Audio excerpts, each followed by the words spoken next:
Hello, we're reviewing the May 6th episode today, and we're going to go right into it. This was before the end of the TNT Championship Tournament, but of course at the point where they had gotten to the finals, where it was Cody Rhodes who had defeated Darby Allin by rolling over from his coffin drop, and of course Lance Archer who destroyed Dustin. After that had happened, now we have those two, Lance Archer and Cody Rhodes, for the title, right? TNT title. But at this point in time, what they had done is waited until Double or Nothing to have the match because of the sudden restrictions from COVID, and now it stopped everything from happening, and AEW had to find their way through as best they could. There was no real storylines at the time. That was the only main thing going on. So realistically, they did the best they could, and they put that television title on the pay-per-view because they had to have something, storyline-wise on the pay-per-view. So that's why they did that, and that's why we're not going to be talking about who wins that tournament today. But anyway, the start of this May 6th episode of Dynamite from Daily's Place started with a promo, of the tournament highlights and all that stuff. Then we had a match between Cody and Joey Janela, and this match was great. It actually really was great. It was a fundamentally sound match. I mean, they spilled out of the ring a bit. The match started and they were striking each other and punching each other and trying to wear each other down and throw each other off by sending each other out of the ring and stuff. But then of course they both went outside the ring, and they were sending each other crashing into barricades and kind of like diving and landing on each other and stuff from the stage, which Cody did to Janela and vice versa and stuff like that. And then they went back in the ring, and then it got really technical, and you started seeing stuff like reverse vertical suplexes. Janela hit a vicious lariat on Cody Rhodes. There was a submission attempt put in there, I believe. It got pretty good. There wasn't any flying or flipping, and it wasn't too much striking. It was really out grappling each other and stuff like that. I thought it was pretty good. I thought it was a very diverse match that did go up the ring, but it didn't really linger there or anything. I gave this match a 3 out of 5, actually. There was great effort by both guys, Janela and Cody Rhodes. I can honestly say Janela put it all in here. The second match. One thing I do want to say before I move on to the second match is that I think Joey Janela should go for the bad boy biker type thing, but don't call yourself bad boy biker. Just call yourself bad boy, and get a cruiser or something. Could be a Harley, maybe not a Harley, but don't identify with the biker gangs. Just identify as a dark horse who lives by his own rules type thing, right? And you come in on a motorcycle, and then you get off in your leathers, and you walk to the ring all badass looking in your leathers, and you take your leathers off, and then you fight your match, right? But anyway, that's what I would do if I was Janela right now, if I was going for a certain direction. Anyway, the second match, Nyla Rose, she defeated Kenzie Paige. It was Kenzie Paige's AEW debut, so that's one noteworthy thing here. But it was a very quick squash match. Kenzie Paige oversold, and she even went to Sunset Flip and over Nyla Rose's back, and then she was laying down with Nyla Rose standing up, and she was trying to pull her so Nyla would land on her back and she can try to pin her with her legs here, but she couldn't get Nyla over. She was kicking and stuff like that, and just almost joke selling, really, to that point. There was nothing of note at all. Nyla Rose hit a triple power. There's no damn way I can lose this match. Looks on. Power bomb. Why Nyla Rose doesn't see what she's done yet. Slam dunk. No, she's not done yet because she wants to make a statement here. I know that's an old cliche, want to make a statement, but that's exactly what this big girl wants. Oh my God. A second one in now. Flipping her over. Hoists her up. And a big bomb. And then 3 power bombs in a row and pin her in one. There's nothing real of note. Anyway, and then there was a promo of MJF saying he's the greatest ever. There was a promo for Sean Spears talking about why Cody is so selfish because of what he did to his brother at the the second round, the semifinals match that Dustin had against Lance Archer of the TNT tournament. And then there was an interview with MJF where it was announced that he'd be going against Jungle Boy at Double or Nothing.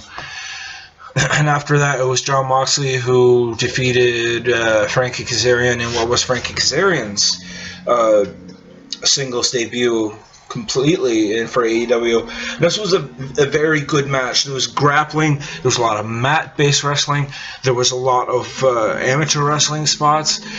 Both guys performed very, very well. They on the attack. He's back in control, Tony. I love mat wrestling. I really do. You know, we love the high-risk maneuvers. We love to see guys use the ropes, use the turnbuckles, dives, tope suicidas like we've said many times. But I like wrestling, too. I like just driving each other down on the mat.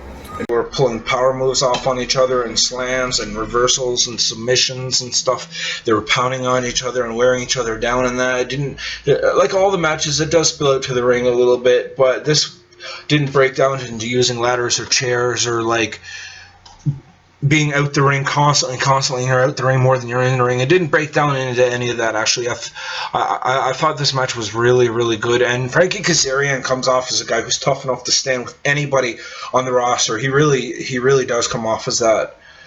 He's already a former AEW champion. He held the AEW Tag Team Champions with Scorpio Sky, his other fellow mate from SCU.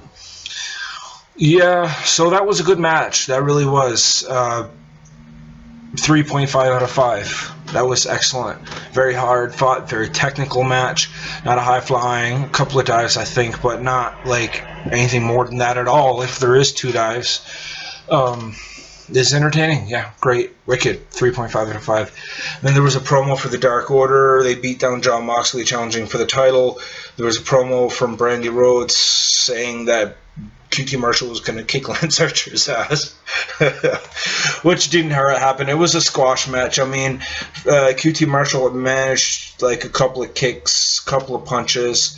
I think he might have thrown Lance Archer out the ring or stumbled him or something, but nothing really of note. I mean, Lance Archer did his blackout finisher on QT Marshall, followed by the stupid-ass head thrashing thing, and then pinned him and won.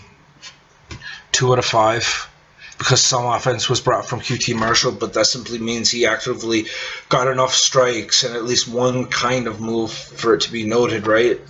2 out of 5. It was just a squash match. It wasn't a quick squash match, but it was just a squash match.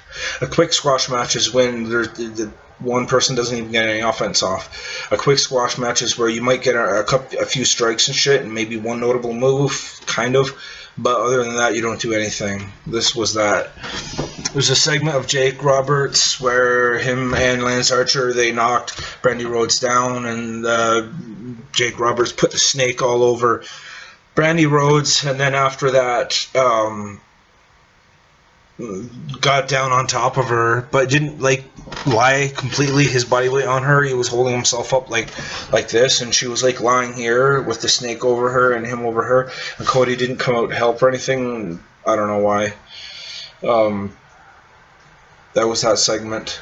And then the last match of this episode, Chris Jericho and Sammy Guevara versus Kenny Omega and Matt Hardy. There's nothing really to tell. It was just a stupid match to me. It spilled out of the ring. It was all around the ring, tables and chairs and all this other stuff. But it wasn't like around the ring and focus on that area and like using hardcore stuff, but predominantly trying to stay in the ring, you know what I mean, and score the pinfall and stuff. Like, it was all over the place. It was in the back entranceway, it was in the hallways, it was into the area where the team would go out onto the field, or the machines that cut the grass and stuff like that. They were everywhere, and it just took away from the match completely. And then the entire Inner Circle jumped in, and they beat down Kenny Omega. And when Matt Hardy was in the icebox, and when Matt Hardy came out of the icebox, they just continued beating them down, and eventually Jericho pinned Kenny Omega, who was put through a table to pick up the victory. 2 out of 5. It was just a lot of farting around, fooling around, like a lot of weak or no set, a lot of weak looking striking, like you know what I mean, like nothing that looks real at all. It looked totally fake to me. there was only one real match that I would say both guys fought hard. The rest of the matches to me was like Cody Rhodes and Joey Janela was okay. Frankie Kazarian and Jon Moxley was the best. And then after that, it was just matches that were a 2 out of 5. It just didn't do it for me personally. I didn't think there was enough good cohesive matches in this one, and there was a crap load of promos. I don't know, 2.5 out of 5 or 50%.